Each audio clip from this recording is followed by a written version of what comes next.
Hi, everyone. Thank you so much for joining us today for our CCK Live discussion. My name's Maura Black. I'm joined today by Amy Odom and Matt Fusco. We are all members of the team here at Chisholm and Kilpatrick. Amy and I are attorneys, and Matt is an accredited claims agent. All of us work on veterans cases, and we're very happy to be here with you today talking about VA disability ratings for IBS. So that's our topic for the day. We've got a couple of different points that we want to hit surrounding this topic. I'm first going to start with you, Matt. Can you give everyone a quick overview of what IBS is, just so that we're all on the same page about what type of disability this is, before we get into information about how VA rates IBS?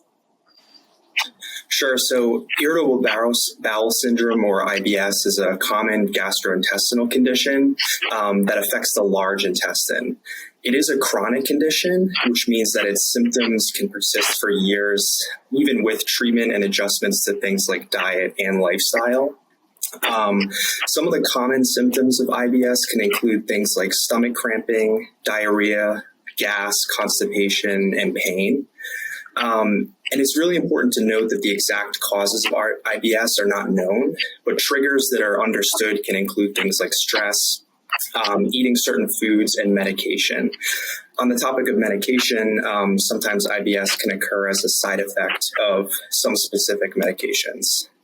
IBS is common among veterans, and like other disabilities, they can receive compensation for the condition if they can prove it was caused or exacerbated by their military service. Great. And I think that's a good segue into the next question that we have, which is initially, if a veteran is suffering from IBS and they believe that their IBS is somehow related to service or even to a service-connected condition, Amy, can you go over the highlights about how someone might go about seeking service connection for IBS and what information VA is going to want to see in adjudicating that claim? Sure. Well, the first thing you want to do is file a claim. You can do that online. You can contact your local veteran service organization. They can assist you with that. And you want to, if you know you already have a diagnosis of IBS, you can go ahead and let the VA know that that's what you're seeking service connection for. But if you just have symptoms that no doctor has actually attributed to a diagnosis of IBS or anything else, but you suspect that it might be IBS, you can just list the symptoms that you are seeking service connection for, like the diarrhea and gas and stomach bloating. Once VA receives your claim, they'll most likely send you for a VA compensation and pension examination that will be through a VA contractor. And it's really important when you get to this exam that you really provide the examiner with a lot of details about the severity and frequency of your symptoms. You want to be very sure to explain to the examiner what happens when your symptoms are their most severe, because IBS can sometimes be really, really severe and at other times completely disappear and there are no symptoms.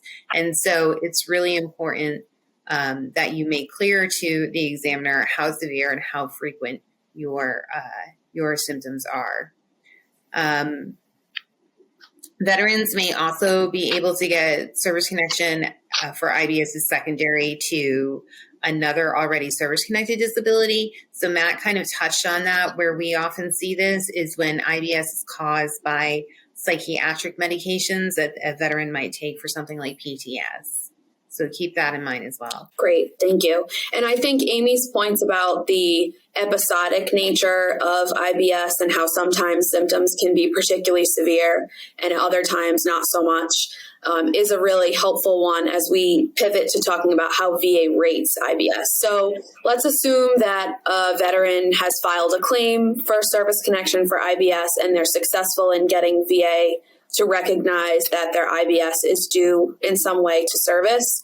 The next question is, how is VA going to rate that disability, and how will that rating correspond to a monthly compensation amount, if any, for the veteran who's just been granted service connection?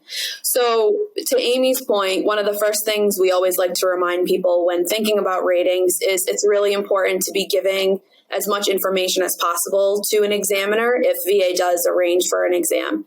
As Amy mentioned, these are done by VA contractors, but it is important to be thorough with the types of symptoms that you experience due to your IBS, how frequent those symptoms occur, what kind of impairments you might experience because of those symptoms, and how they affect you in your everyday life. That's really critical information that VA needs to be able to rate your condition. It's also really critical information for you to have if VA underrates your condition and you want to point to some evidence that would show that you deserve a higher rating. So if you are at the stage where you're thinking about what an appropriate rating might be for IBS, or VA is assigning a rating and you're thinking about appealing it if you're dissatisfied with it, you want to be looking at Diagnostic Code 7319, which is at Title 38 in section 4.114. So again, it's Diagnostic Code 7319. This is the diagnostic code specifically for irritable colon syndrome, but this is the code that VA will use to rate IBS symptoms. And there's different percentages within the IBS rating criteria or the irritable colon syndrome criteria. We're going to use them interchangeably for the purpose of this discussion. But there is the possibility for a 0% rating, a 10% rating, or a 30% rating under that code. I'm going to start with the 0% criteria. So if VA grants a service connection and a 0% rating for IBS, this is because VA understands IBS to be causing disturbances of bowel function with occasional episodes of abdominal distress. So I think that's the biggest key about the 0% criteria. VA thinks that symptoms are only occasional in nature, and this kind of goes back to Amy's point about the fleeting nature of symptoms. And so VA doesn't define what occasional means. So they might make a judgment that a claimant's symptoms are only occurring occasionally. But it's important to note that that term is undefined. So if VA is making that assumption, you may want to think about providing evidence that shows that your symptoms are occurring with more than an occasional frequency that might justify a higher rating.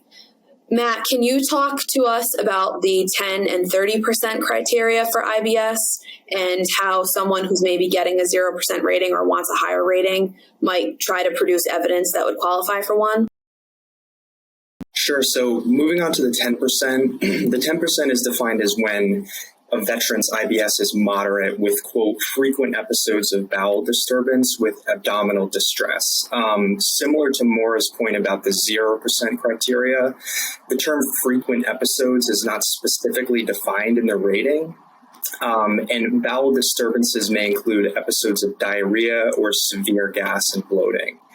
Moving on to the 30% rating, this is characterized as severe with diarrhea or alternating diarrhea and constipation with more or less constant abdominal distress. The 30% is the highest available rating for irritable bowel syndrome. And in order to receive a 30% rating, a veteran must show that their IBS causes them near constant pain. For example, if you experience daily IBS episodes of diarrhea, constipation, or severe gas and bloating, that may be something that qualifies for the 30% rating as corresponding with near constant pain contemplated by that criteria.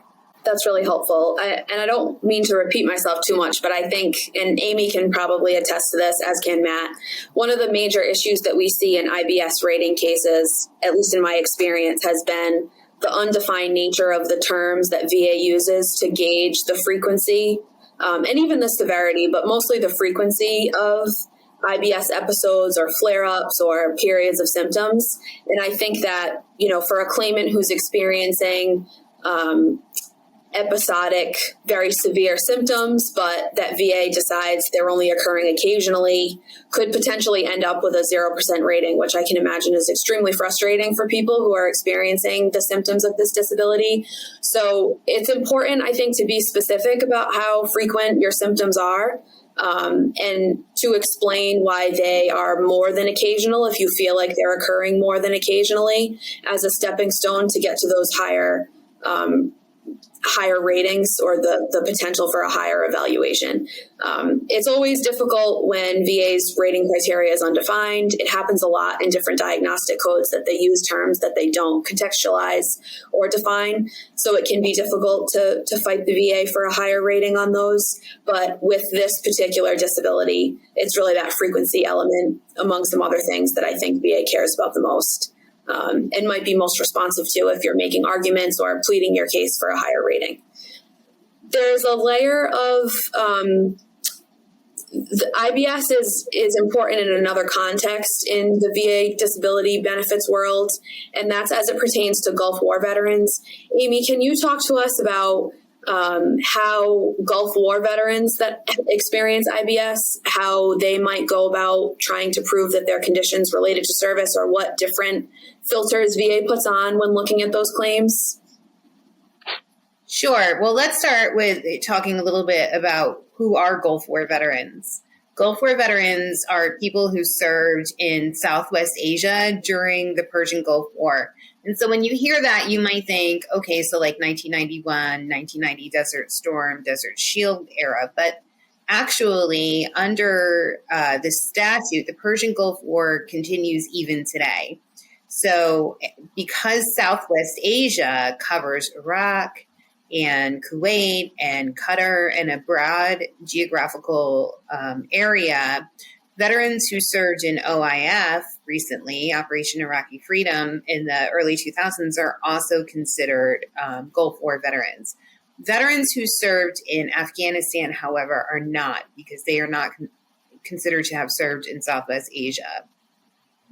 So if a veteran, well, in the 90s, veterans were coming home from Southwest Asia from Operation Desert Shield, Desert Storm, with unexplained symptoms and some gastrointestinal symptoms that couldn't be explained by any actual disease.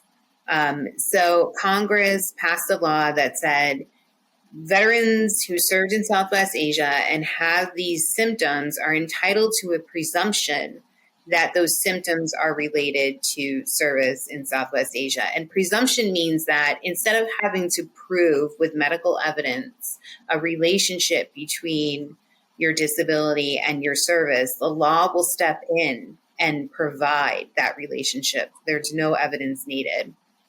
Couple years after that, Congress made clear that IBS is one of these constellation of symptoms that qualifies for this presumption of service connection.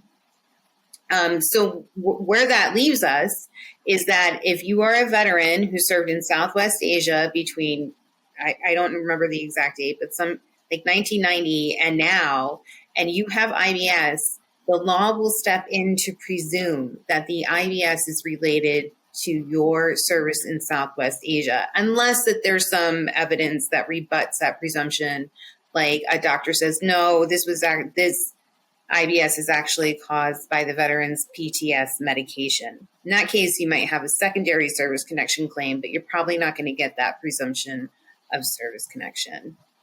Other diagnosed disabilities that VA and Congress have recognized to have been related to service in service in Southwest Asia include chronic fatigue syndrome and fibromyalgia. Chronic fatigue syndrome, fibromyalgia, and functional gastrointestinal disorders such as IBS is what we call in the business MUCMIs, the medically unexplained chronic multi-symptom illness. The long and the short is if you have a diagnosis of any of these conditions, chronic fatigue syndrome, fibromyalgia, or IBS, the law will step in to presume the relationship to your service in Southwest Asia. You need not submit medical evidence of a relationship. That's super helpful, Amy. Thank you. We do have other content on our website, cck-law.com, videos, blog postings, some written content about both Gulf War presumptions, MUCMIs, and also separately about secondary service connection. I know that that's a topic that's come up a little bit today. Please feel free to access all of that content if you think that it applies to an issue that you're going through or a pending claim or appeal that you have. But that was all really helpful, especially with the Gulf War angle, Amy, so thank you. That wraps up most of what we had planned, I believe, but Matt and Amy, do either of you have any additional closing thoughts, tips, or advice to people out there who are either seeking service connection for IBS or maybe are fighting to get a higher rating for IBS? Well, sure. I think one thing that we didn't touch on is how IBS medication is figured into the rating. And the answer to that question is it's not. Your rating is supposed to be based on what your level of severity and frequency would be without your medication. So that's something else to really make sure that you're describing in detail to the examiner what the disability was like before you started medication and how it was after the medication. That way VA will have enough information to make a determination about what your rating should be without considering the effects of medication. Great. Thank you. And I think I would just, double down on our earlier point about how some of the rating criteria isn't really explicit in terms of defining what, frequent episodes and that type of thing really is.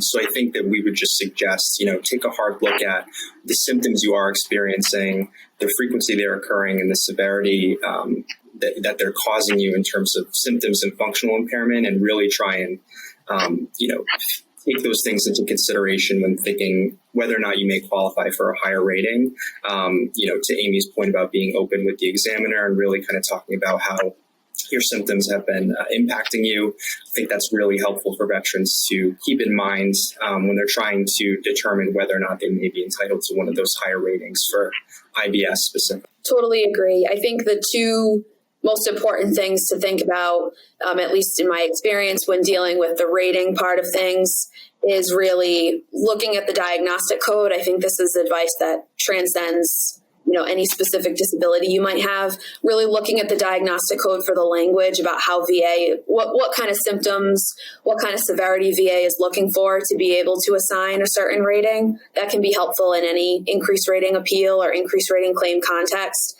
And also being aware of what's happening during compensation and pension exams. And also, if you're able to get a copy of the exam after the fact, if they're able to provide one to you, they won't do so automatically, but you can always ask.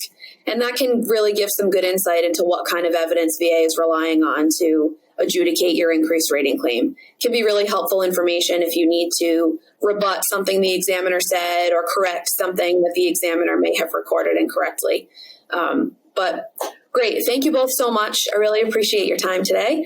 And thank you all for tuning in. We hope that this information was helpful. Please don't forget to subscribe to our channels and to follow us on cck-law.com for more helpful content. And we hope to see you all again soon. Have a great day.